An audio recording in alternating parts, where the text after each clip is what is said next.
Hello everyone, मैं अशोक कुमार यादव स्वागत करता हूं आप सभी का आपके अपने यूट्यूब चैनल में। दोस्तों, आज की क्लास में हम लोग अध्ययन करेंगे UP board class 10 English supplementary के अंतर्गत चैप्टर भोली के कुछ इम्पॉर्टेंट एमसीक्यूज के यानी कि मल्टीपल चॉइस क्वेश्चन। हम लोग क्वेश्चन देखेंगे और उसके 4 विकल्प हैं और सही विकल्प को हम लोगों को चूज करना है।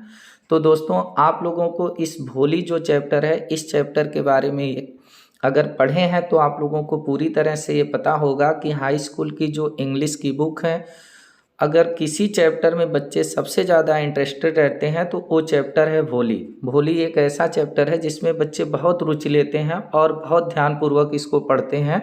और एक बार जो इस चैप्टर को पढ़ लिया, जो बच्चे पढ़ लिए, फिर उसके चाहे एमसीक्यूज हों, चाहे शॉर्ट क्वेश्चन आंसर हों, चाहे लॉन्ग हों, उसको बहुत आसानी से लिख लेंगे, क्योंकि ये चैप्टर एक बेहतरीन स्टोरी के साथ साथ इसमें बहुत इजी वर्ड भी यूज किए गए हैं। तो इसका Hindi explanation video already channel पर अपलोड भी है, इसका short question answer already channel पर अपलोड है और इस वीडियो के डिस्क्रिप्शन में लिंक भी है, आप लोग देख सकते हैं, या यूट्यूब पे आप सर्च कर सकते हैं भोली क्लास 10 बाई अशोक सर लिख करके, भोली short question answer by Ashok sir लिख के आप सर्च करेंगे तब भी आपको ये मिल जाएगा। आइए कनेक्ट होते हैं आज की क्लास के पहले क्वेश्चन से और एक एक शब्द के अर्थ को देखते हुए आज हम लोग इस एमसीक्यूज को, मल्टीपल चॉइस क्वेश्चन को एक क्यूज के माध्यम से सीखते हैं और समझते हैं। देखिए, हम लोगों का जो पहला क्वेश्चन है, पहले क्वेश्चन में हम लोगों से पूछा है who is referred to as a artist in the lesson. अब हु मीन्स होता है कौन, इज है रेफर्ड, रेफर्ड का मतलब होता है वर्णित, कौन वर्णित हुआ है, किसको वर्णित किया गया है, टू एज रूप में, आर्टिस्ट, आर्टिस्ट मीन्स होता है कलाकार, इन द लेसन इस लेसन में, इस पाठ में, लेसन मीन्स होता है पाठ या अध्याय, तो इस पाठ में कौन है जो एक आर्टिस्ट के रूप में, एक कलाकार के रूप में वर्णित किया गया है, जिसका वर्णन हुआ है। तो देखिए, इसके लिए ऑप्शन है हम लोगों के फर्स्ट, सेकेंड, थर्ड और फोर्थ। पहला ऑप्शन है भोली की जो फ्रेंड थी, जो दोस्त थे, उनको कलाकार कहा गया, या खुद भोली को कलाकार कहा गया है, या फिर भोली की जो काऊ थी, गाय थी, उनको कलाकार के रूप में वर्णित किया गया है, या भोली के जो टीचर थी, जो मैम थी, उनको जो है वर्णित किया गया है। यानी कलाकार के रूप में किसको वर्णित किया गया है इस लेसन में। तो आप लोगों को पता होगा कि एक अच्छे आर्टिस्ट, एक अच्छे कलाकार के रूप में इस लेसन में वर्णित किया गया है भोली के टीचर को, क्योंकि भोली की जो टीचर थी, जो मैम थी, भोली को एक ऐसी रूप दे देती हैं या ऐसा संस्कार उसको दे देती हैं कि भोली जो है एक कंप्लीट लड़की बन जाती है। ये आप लोगों को कहानी में पूरी तरह से सीखने और समझने को मिला होगा। तो देखिए, ये जो हम लोगों का ऑप्शन है, इसमें हम लोगों का ऑप्शन जो 4 दिख रहा है वो करेक्ट हो जाएगा, क्योंकि इस लेसन में जो कलाकार के रूप में वर्णित हुई हैं वह भोली की टीचर हैं। तो हम लोगों का ऑप्शन 4 जो है, देखिए क्लिक किए और ऑप्शन 4 हम लोगों का राइट आंसर है। अब देखिए, अगले क्वेश्चन में हमसे बोला है how does she describe. How means कैसे, सी मीन्स वह, कौन, भोली डिस्क्राइब करती है। डिस्क्राइब का मतलब होता है वर्णन करना। वर्णन की है हर अपने प्रास्पेक्टिव, प्रास्पेक्टिव का मतलब होता है भावी या होने वाला कह सकते हैं। हस्बैंड मीन्स होता है पति। जो भोली का होने वाला पति था उसके बारे में, या उसको भोली कैसे वर्णित की है, उसको क्या कही है, कैसे उसका वर्णन की है। ऑप्शन है हम लोगों का मीन, उसको तुच्छ कही, ग्रीडी उसको लालची कही, और कावर्ड उसको कायर कही, या ऑल ऑफ एबव, या ऊपर के जितने ऑप्शन दिए हैं सब कुछ भोली ने उसको कहा है। क्वेश्चन अब हम लोगों का है, इसको समझ लीजिएगा कि भोली जो है अपने होने वाले पति को कैसे वर्णित की है, कैसे उसका वर्णन की है। तो भोली अपने पति को मीन भी कहती है कि ये तुच्छ है, ग्रीडी भी कहती है कि ये लालची है, कावर्ड कायर भी कहती है। तो ऑप्शन हम लोगों का इसमें करेक्ट हो जाएगा 4, ऑल ऑफ द एबव। यानी ऊपर के जो वर्ड हैं सब वर्ड जो है भोली डिस्क्राइब करती है अपने होने वाले पति के लिए। तो ऑप्शन जो 4 है हम लोगों का करेक्ट है। क्लिक किए ऑप्शन 4 पर और ऑप्शन 4 हम लोगों का करेक्ट आंसर है। अगला क्वेश्चन है हम लोगों का, देखिए इसमें क्या बोला है कि how did she react. How means कैसे, डिड ही मीन्स वह। अब देखिए ही यहाँ पर यूज हुआ है विशंबर नाथ के लिए, जो भोली से विवाह करने के लिए आया था। तो हाउ मीन्स कैसे, ही मीन्स वह रिएक्ट करता है, प्रतिक्रिया करता है, ऑन सीइंग देखने पर भोली के फेस को। जब वह भोली के फेस माने होता है चेहरा, जब वह भोली के चेहरे को देख लेता है तो भोली के चेहरे को देखने के बाद वो कैसी प्रतिक्रिया करता है। तो ऑप्शन है इसमें हम लोगों का 4 ऑप्शन है, देखते हैं। पहला ऑप्शन है कि उसके चेहरे को देखने के बाद भोली के आस्क्ड फॉर कंपेंसेशन, या फिर गॉट फ्राइटेंड, या फिर बोथ ऑफ दीज, या नन ऑफ एबव। अब देखिए आस्क्ड कहता है फॉर कंपेंसेशन का मतलब होता है क्षतिपूर्ति, मुआवजा या पैसा लेना, पैसे की मांग करता है, या फिर गॉट फ्राइटेंड मतलब डर जाता है, या बोथ ऑफ दीज या ये दोनों चीज़ें होती हैं, या फिर इनमें से कुछ नहीं होता। तो भोली के चेहरे को देखने के बाद उसका यही रिएक्ट होता है कि आप हमें जो है दहेज की राशि दीजिए, मतलब अत्यधिक पैसे दीजिए, मुआवजे के रूप में दीजिए। मतलब यहाँ पर कंपेंसेशन का मतलब होता है मुआवजा, क्योंकि वह भोली के खराब चेहरे का मुआवजा मांग रहा था कि इसका चेहरा खराब है फिर भी मैं इससे शादी कर लूँगा, लेकिन इसके लिए हमको जो है धन चाहिए। तो ऑप्शन हम लोगों का जो फर्स्ट है वो हम लोगों का करेक्ट ऑप्शन है। क्लिक किए ऑप्शन फर्स्ट पर, ऑप्शन फर्स्ट हम लोगों का राइट आंसर है। कि हम लोगों का अगला क्वेश्चन है, what according to you was wrong in Bishamber marrying Bholi. अब व्हाट मीन्स होता है क्या, अकॉर्डिंग टू यू। अकॉर्डिंग का मतलब होता है अनुसार, टू यू आप लोगों के, यानी जितने लोग इस चैप्टर को पढ़ रहे हैं या पढ़े हैं तो आप लोगों के अनुसार पूछ रहा है कि क्या रॉन्ग था, क्या गलत था इन विशंबर मैरिंग भोली, यानी भोली और विशंबर के विवाह में आप लोगों के अनुसार क्या गलत था, क्या रॉन्ग था, उसमें गलती क्या थी।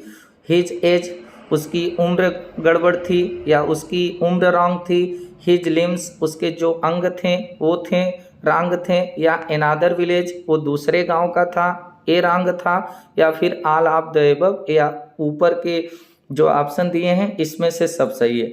तो देखिए अकॉर्डिंग टू यू पूछ रहा है कि आप लोगों के अनुसार भोली और विशंबर के विवाह में क्या गलत था।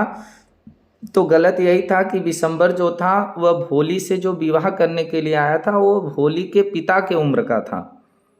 अगर उसका जो अंग था वो रंग होता तो चलता, वो दूसरे गांव का होता या उसी गांव का होता चलता, लेकिन उसकी जो एज थी, अब भोली की एज कितनी थी और भोली के पिता की उम्र के का विशंबर नाथ था, तो इसलिए सबसे रंग तो यही था कि उसकी एज जो थी, यानी विशंबर नाथ की जो एज थी वह गलत थी, क्योंकि वह उसके पिता के उम्र का था और भोली से विवाह करने के लिए आया था। तो यही रंग था। हम लोगों का ऑप्शन फर्स्ट जो है करेक्ट आंसर है, राइट है।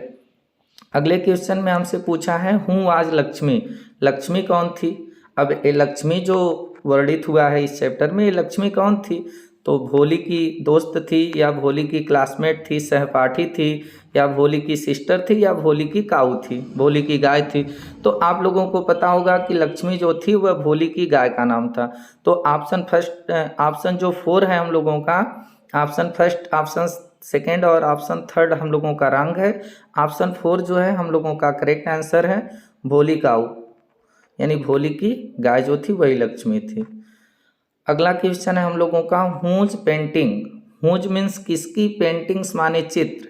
डिड सी मीन्स वह भोली जो थी, सी मीन्स होता है देखना, देखती है।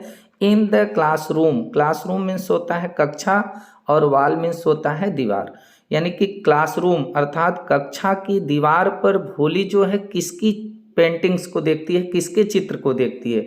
गाय के चित्र को देखती है, काऊ के, या गोट बकरी के चित्र को देखती है, या पैरेट तोता के देखती है, पैरेट के का देखती है, या फिर ऑल ऑफ द एबव, या इनमें से वह सबका देखती है। ऑल ऑफ द एबव यानी ऊपर जो दिए गए हैं इसमें से सब सही है। तो आप लोगों को ये पता होगा कि जो क्लासरूम की वाल थी उस पर भोली सबके चित्र को देखती है। काऊ भी उस पर था, गोट भी थी, और पैरोट भी था, तोता भी था। तो हम लोगों का ऑप्शन इसमें करेक्ट हो जाएगा 4, ऑल ऑफ द एबव। देखिए राइट आंसर है। अगला क्वेश्चन है हम लोगों का, why did the girls laugh at भोली। वाई मीन्स होता है क्यों, डिड द गर्ल्स लड़कियां जो थी वो लाफ, लाफ मीन्स होता है हंसना, हंसती थी एट भोली, भोली पर। जो लड़कियां थी क्लासरूम की उसके, वो भोली पर क्यों हंसती थी। एट हर ड्रेस उसके पोशाक को देख करके, उसके ड्रेस को देख करके। एट हर लुक्स उसके लुक्स को देख करके, जो दिखना मतलब उसका जो दिखावा था उसको देख करके। या फिर एट हर स्टैमरिंग उसके हकलाने की वजह से। या फिर आल ऑफ एबव, या ऊपर के जो ऑप्शन दिए गए हैं सब करेक्ट हैं। तो देखिए, ना ही तो उसके ड्रेस को देख के हंसती थी, ना ही तो उसके दिखावे को देख कर हंसती थी, उसके लुक को देख के हंसती थी, बल्कि वो जो लड़कियां थीं भोली के क्लासरूम की, वह जो हकलाती थी उसके हकलाहट को देखकर, स्टैमरिंग का मतलब होता है हकलाना, जो हकला हकला के वो बोलती थी उस पर हंसती थी। तो ऑप्शन थर्ड हम लोगों का करेक्ट आंसर है। एट हर स्टैमरिंग देख करके जो भोली की फ्रेंड गर्ल्स थीं क्लासरूम की, वो हंसती थीं। तो ये राइट है। अगला क्वेश्चन है हम लोगों का, what was Bholi first reaction. What was, what means क्या, वाज मीन्स था, भोली का फर्स्ट पहला रिएक्शन, पहली प्रतिक्रिया। ऑन हियरिंग सुनने पर, हियरिंग का मतलब होता है सुनना, ऑन माने पर, यानी कि भोली की पहली प्रतिक्रिया सुनने पर क्या था, दैट की she was going, she means वह, वाज मीन्स थी, गोइंग जा रही थी, टू स्कूल, स्कूल। जब भोली इस बात को सुनी कि वह स्कूल जा रही है, तो भोली की पहली प्रतिक्रिया इस बात को सुनने पर क्या थी, भोली ने पहला रिएक्शन क्या किया था जब वह सुनी कि वह स्कूल जा रही है। तो she cried with tears of joy, she cried वह चीखी, विथ टीयर्स ऑफ जॉय खुशी के आंसुओं के साथ। या फिर सी क्राइड विथ फियर, या सी क्राइड वह चीखी, चिल्लाई, विथ फियर भय के साथ। या सी स्क्रीम्ड वह चीखी। या सी वाज एक्साइटेड या वह उत्साहित हो गई। एक्साइटेड मीन्स होता है उत्साहित होना, स्क्रीम्ड मीन्स होता है चीखना, cried and fear, fear means होता है भय और क्राइड मीन्स होता है चीख। तो उसका रिएक्शन क्या था, तो भोली ये सोची जब उसके पहली बार स्कूल जाने की बात हुई, तो भोली के दिमाग में ये तुरंत बात आई थी कि जिस प्रकार से जो हमारी काऊ थी यानी लक्ष्मी थी, उसको लोग घर से ले जा करके बेच दिए, घर से बेच दिए और उसको कोई लेके चला गया, उसी तरह लगता है कि ये सब हमको भी बेच रहे हैं और कहीं हमको भेज दे रहे हैं। इसलिए जो भोली थी वह भय के साथ चीख उठी थी। तो ऑप्शन जो हम लोगों का सेकेंड है, सी क्राइड विथ फियर, ये हम लोगों का करेक्ट आंसर होगा, क्योंकि सी क्राइड वह चीखी थी, विथ फियर भय के साथ, डर के साथ। तो ऑप्शन सेकेंड हम लोगों का राइट आंसर है। अगला क्वेश्चन है, how did Ramlal wife react. अब जो रामलाल था भोली का पिता, उसकी जो पत्नी थी यानी कि भोली की जो माँ थी, तो हाउ मीन्स कैसा रिएक्ट करती है, प्रतिक्रिया करती है अबाउट सेंडिंग। अबाउट मीन्स होता है बारे में, सेंडिंग मीन्स होता है भेजने के, हर गर्ल्स अपनी लड़कियों को, भोली को नहीं बल्कि अपनी जो उसकी लड़कियां थीं सबको भेजने का, टू स्कूल, स्कूल। यानी कि जो रामलाल की पत्नी थी, इसका अर्थ हो जाएगा कि हाउ डिड, इसका अर्थ होगा कि how did Ramlal's wife react about sending her girls to school. How means कैसा, रिएक्ट था प्रतिक्रिया थी रामलाल की पत्नी का, अबाउट बारे में, सेंडिंग भेजने के, अपनी लड़कियों को स्कूल, यानी अपनी लड़कियों को स्कूल भेजने के बारे में जो रामलाल की पत्नी थी उसका क्या रिएक्ट था। तो जब वह सुनी तो सी लाफ्ड, वह हंसी कि हमारी लड़कियां स्कूल जाएंगी। या फिर सी गाट एंग्री, वह क्रोधित हो गई, एंग्री मीन्स होता है क्रोधित होना, नाराज होना। या नो रिएक्शन, एकदम चुप हो गई, कोई रिएक्शन नहीं की। या फिर सी क्राइड, वह बहुत तेजी से चीख उठी। तो जब रामलाल की जो पत्नी थी जब इस बात को सुनती है कि हमारी लड़कियों को स्कूल भेजने की बात हो रही है, तो वो क्या करती है कि वह चीख उठती है कि ऐसा नहीं होगा, अगर वो स्कूल जाएंगी तो उनसे विवाह कौन करेगा, ऐसी उसकी अवधारणा थी। तो option first, option second, option third हम लोगों का रॉन्ग है। ऑप्शन फोर हम लोगों का करेक्ट आंसर है, सी क्राइड, वह चीख उठती है। अब देखिए अगला क्वेश्चन है हम लोगों का, what was the purpose of the tahsildar's village visit. What was क्या था, द पर्पज, पर्पज मीन्स होता है उद्देश्य, ऑफ द तहसीलदार का, विलेज विजिट गांव में आने का, विजिट मीन्स होता है आना, यानी कि गांव में आने का जो तहसीलदार साहब थे उनका क्या उद्देश्य था, किस उद्देश्य के कारण या किस उद्देश्य से जो तहसीलदार थे वह गांव में आए थे।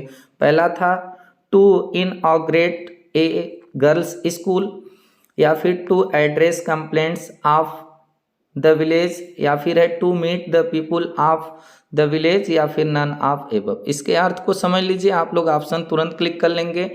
इनऑग्रेट का मतलब होता है उद्घाटन, उद्घाटन करने के लिए एक गर्ल्स लड़कियों के स्कूल का, यानी उस गांव में उनका आने का उद्देश्य या पर्पज ये था कि वह एक लड़कियों के स्कूल का उद्घाटन करने के लिए आए थे। या फिर to address complaints of village, या गांव की शिकायतों को बताने के लिए आए थे। या फिर to meet the people of village, या गांव के लोगों से मिलने के लिए आए थे। तो आप लोगों को ये अच्छी तरह से पता होगा कि जो घोड़े पे चढ़ के आए थे तहसीलदार साहब गांव में, वो इसी उद्देश्य से आए थे क्योंकि उनको एक लड़कियों के स्कूल का जो है उद्घाटन करना था। तो ऑप्शन फर्स्ट हम लोगों का करेक्ट आंसर है। अब देखिए अगला क्वेश्चन है, why did she talk very little.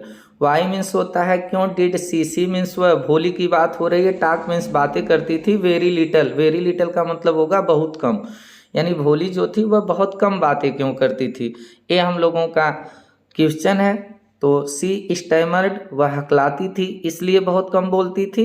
या फिर अदर किड्स, जो दूसरे बच्चे थे, मिमिक्ड हर, उसकी नकल उतारते थे, मिमिक्ड का मतलब होता है नकल उतारना। एंड और मेड फन ऑफर, और उसका मजाक उड़ाते थे इसलिए कम बोलती थी। या फिर she was an introvert, introvert का मतलब होता है अंतर्मुखी, या वह अंतर्मुखी थी इसलिए जो है बहुत कम बोलती थी। या फिर नन ऑफ एबव, या ऊपर का ये जो ऑप्शन दिया है इनमें से कोई भी सही नहीं है। तो देखिए जो भोली थी वह बहुत कम बातें इसलिए करती थी कि जो दूसरे बच्चे होते थे उसकी बात को सुनकर जैसे जैसे वो हकलाती थी वैसे वैसे उसकी नकल उतार के हकलाते थे और उसका मजाक उड़ाते थे, इसलिए भोली बहुत कम बोलती थी। तो ऑप्शन सेकेंड हम लोगों का राइट आंसर हो जाएगा। अगला क्वेश्चन है हम लोगों का, वाट हैपेंड। वाट मीन्स क्या, हैपेंड घटित हुआ, वेन जब सी वाज, सी मीन्स वह, वाज मीन्स थी, 2 ईयर्स 2 वर्ष की, 2 ईयर्स ओल्ड, यानी जब भोली 2 वर्ष की थी तो उसके साथ क्या घटित हुआ था, कौन सी घटना घटित हुई थी जब भोली 2 साल की थी। इस चीज़ को बहुत ध्यान से समझिएगा। फॉलिंग ऑफ ए काट, एक चारपाई से गिर गई थी, लेकिन गिरी तो थी, लेकिन कितने दिन में गिरी थी ये आप लोगों के माइंड में होना चाहिए। फॉलिंग ऑफ द स्टेयर, सीढ़ियों से गिर गई थी, तो सीढ़ी से गिरने का कोई वर्णन ही नहीं है। फॉलिंग ऑफ ए बरामदा, एक बरामदे से गिर गई थी, इसका भी कोई वर्णन नहीं। वर्णन है एक चारपाई से गिरना और स्मॉल पॉक्स यानी कि चेचक का होना। तो 2 साल की उम्र में उसके साथ क्या घटना घटी थी कि वो चारपाई से गिरी थी या उसके चेहरे पर चेचक हो गए थे। तो ये चीज़ आप लोगों को ध्यान रखना है। 2 साल की उम्र में भोली के साथ घटना ये घटी थी कि उसके जो फेस थे उस पर चेचक हो गया था, स्मॉल पॉक्स। तो हम लोगों का ऑप्शन 4 जो है ये राइट आंसर होगा। इस चीज़ को आप लोग बहुत केयरफुल समझिएगा। अगला क्वेश्चन हम लोगों का, who was her father. Who was कौन था, हर फादर उसका पिता, यानी भोली का पिता कौन था, विलेज नंबरदार, गांव का नंबरदार था, या विलेज सरपंच, गांव का सरपंच था, या विलेज तहसीलदार, या गांव का तहसीलदार था, नन ऑफ एबव, या ऊपर से कोई नहीं। तो देखिए यहाँ पर एक चीज़ आप लोगों को ये क्लियर कर लेना है कि उसका नाम क्लियर करना है कि उसका नाम जो था वो नंबरदार रामलाल था, तो इसलिए वो गांव का नंबरदार था। ये हम लोगों का जो ऑप्शन फर्स्ट है यही हम लोगों का करेक्ट ऑप्शन होगा। ऑप्शन फर्स्ट हम लोगों का जो है वो करेक्ट आंसर होगा। ऑप्शन फर्स्ट पे क्लिक किए और देखिए ये हम लोगों का राइट आंसर है। अब देखिए अगले क्वेश्चन में हमसे बोला है, what was Bholi's real name. What was क्या था भोली का रियल नेम। रियल का मतलब होता है असली, नेम मीन्स नाम, यानी भोली का असली नाम क्या था। स्पेलिंग इसका ध्यान से देखिएगा, नहीं तो आप लोग जो है एग्जाम में भी गलत कर जाएंगे। पहला है सुलेखा और दूसरा है सुडेखा और तीसरा है हम लोगों का चंपा और अगला है हम लोगों का चमला करके क्या दिया है। तो हम लोगों का देखिए इसमें आप लोगों को पता होगा कि भोली का जो रियल नेम था वो सुलेखा था और यहाँ पर स्पेलिंग से जल्दीबाजी में आप लोग गलत न करिएगा। तो ऑप्शन फर्स्ट हम लोगों का करेक्ट है, सुलेखा। अब देखिए अगला क्वेश्चन हमसे पूछा है, who is the Athar of the story भोली। हु मीन्स कौन, इज है, अथर मीन्स होता है लेखक, ऑफ द स्टोरी कहानी का, यानी ये जो भोली कहानी है इस भोली नामक कहानी के लेखक कौन है, अथर कौन है। के ए अब्बास हैं, मार्क ट्वेन हैं, या फिर देखिए ए गॉडी मैपॉसेंट हैं या फिर सिंक्लेयर लेविस हैं, कौन है? तो यहाँ पर हम लोगों का पहला ही ऑप्शन जो है एक करेक्ट दिख रहा है। अथर कौन है इस भोली की स्टोरी का? तो के ए अब्बास हैं, ये हम लोगों का राइट आंसर है। तो चलिए इसके साथ हम लोगों का एमसीक्यूज यहीं पर समाप्त होता है। आप लोगों से फिर मुलाकात होगी किसी दूसरे चैप्टर को लेकर। तब तक के लिए नमस्कार, जय हिंद, वंदे मातरम।